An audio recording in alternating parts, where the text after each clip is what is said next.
Well, folks, it's been something of a busy, exciting week. I hear that Wizards of the Coast was supposed to do some kind of D&D stream today, talk about some kind of I don't know, folks. Did you hear anything about any particular controversies? Was there any information? Was there any news this week? Any buzz and bustle around a certain license, maybe? Well, Wizards of the Coast was supposed to do a stream about that today. They canceled it.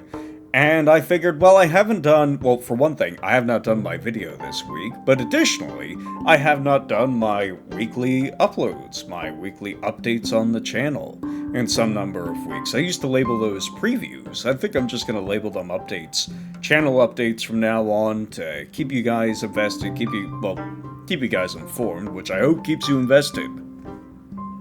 So what is going on exactly right now? Well, the D&D, gosh, a few things. First of all, the D&D official Discord has been absolute hell as of recent. One moderator in particular, known as David, has been stirring up so much trouble for the community manager that two additional community managers have been brought on.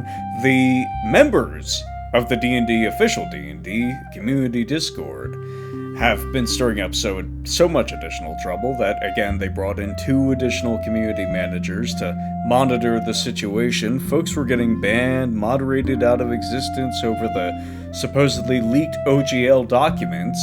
And presently, it's been taking over the one section. Alright, there's one category in the official D&D Discord for the OGL nonsense. Or sorry, for the 1D&D nonsense. It's a forum-style section. It has a couple of threads dedicated, or posts, I think they're called in Discord, dedicated to the various unearthed arcanas that have been released, and a general chat for the sake of, 1D&D.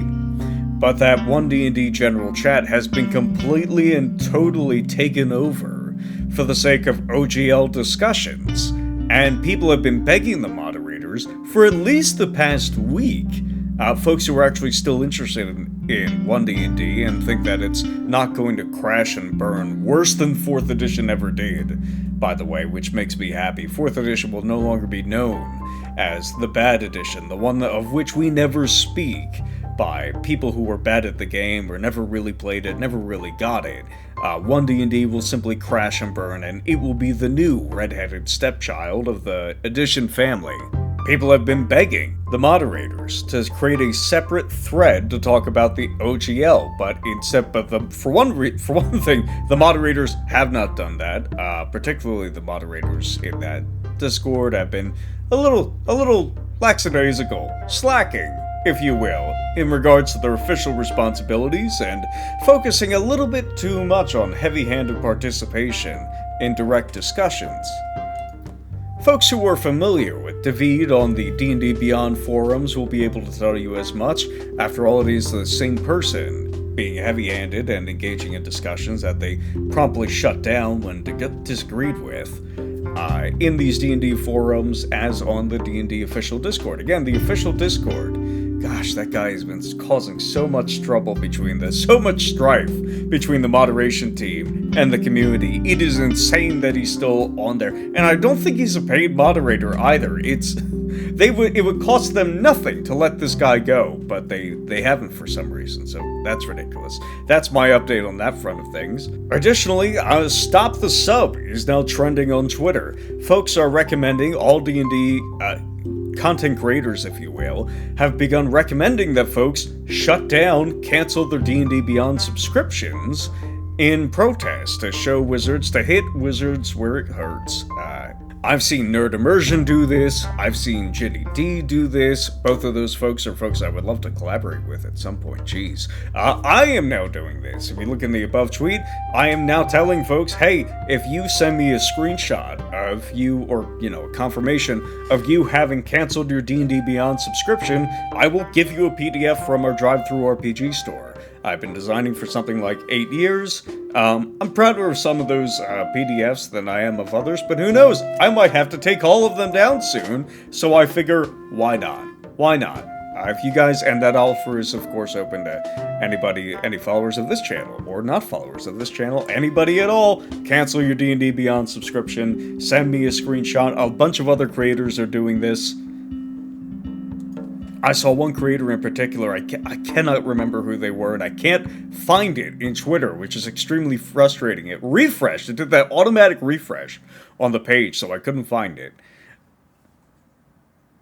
But they were offering free maps, free battle maps, for confirming that you had indeed canceled your D&D Beyond subscription. I had a few folks come into my comments and tell me, hey, by the way, I'm just doing this to support creators like you. It wasn't actually to, here's my confirmation, but I was just doing this to support creators like you, which I thought was awesome. But still, take my PDFs, use them in your games. I love that stuff. But anyways, enough about current events right now. Let's get to the channel updates. So, this week, I am split as to the videos to release right now because, again, of all this OGL nonsense. But I can tell you right now, I have a few of them ready in the pipe. So first up is probably a spell redesign, or the Jelly Spellbook, as it's going to be called.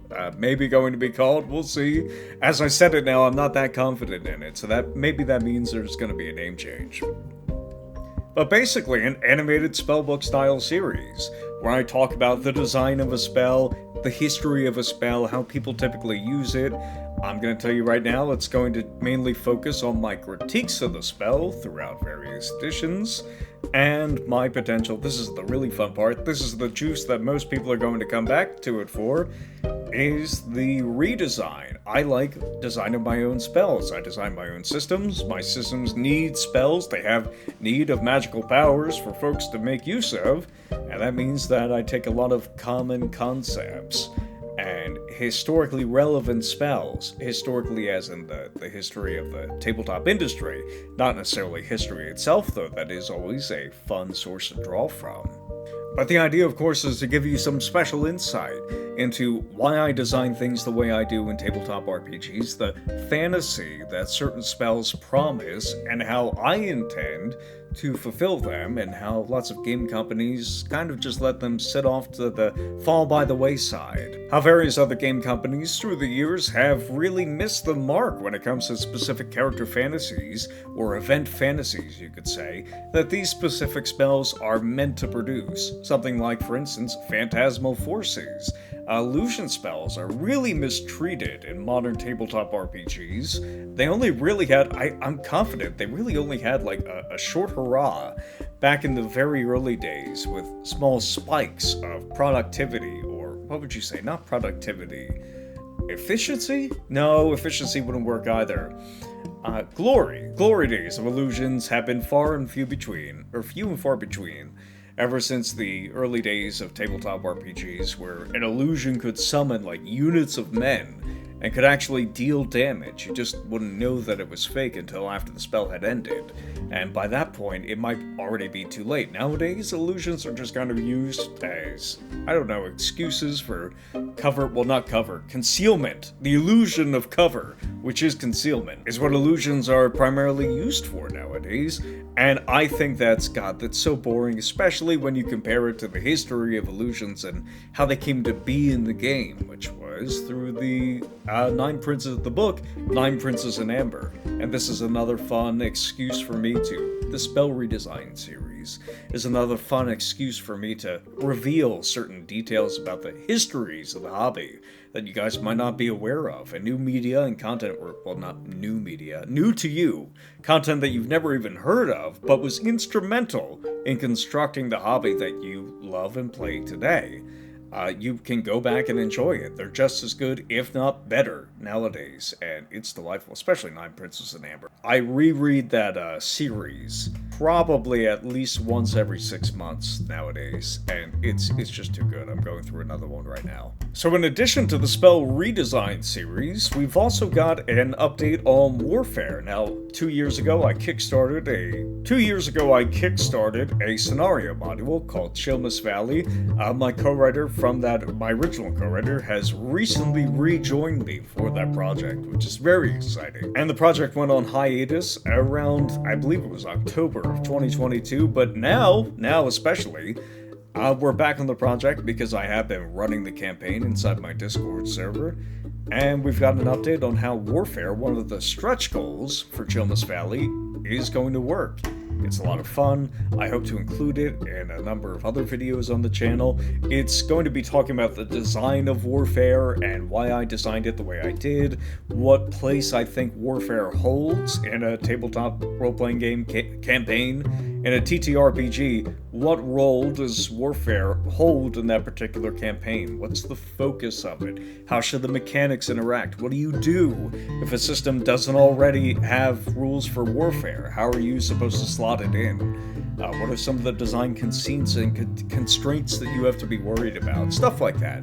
So it's not just going to be for the people who back the product. That is the impetus for me making the video to begin with.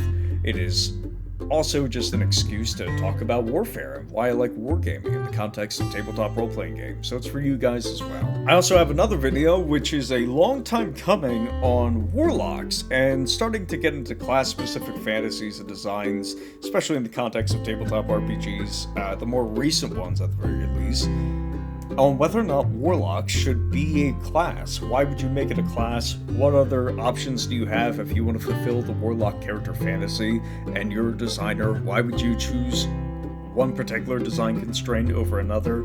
Like, why not make it a background? Why not make it a racial template or ancestral template? Why not make it a secondary class? Why not make it a collection of feats, or perhaps an in-story or in-game progression that can be accomplished? Why not abstract it to something like a magic item, basically comparing and contrasting these different options that designers have and why they might prefer to go with one over another. And of course, the one that I decided on when it came to the various fantasy tabletop role-playing games that I'm working on. So lots of cool stuff coming down in the pipe. I'm really excited to see all of it. No specific video preview here. This is more stream of consciousness because, again, I'm still in the new year, still getting super busy with regards to everything going on, but it's going well, and I'm excited. You should be excited. Lots of fun things coming down the pipe. Don't worry about the OGL nonsense affecting my specific videos. It would suck to kill off this YouTube channel right as it was starting to pop off, as they say, but that's not going to be the case. We will be sticking around. I have need to use my voice for good and evil, and to just use it as often as possible, so this YouTube channel isn't going anywhere.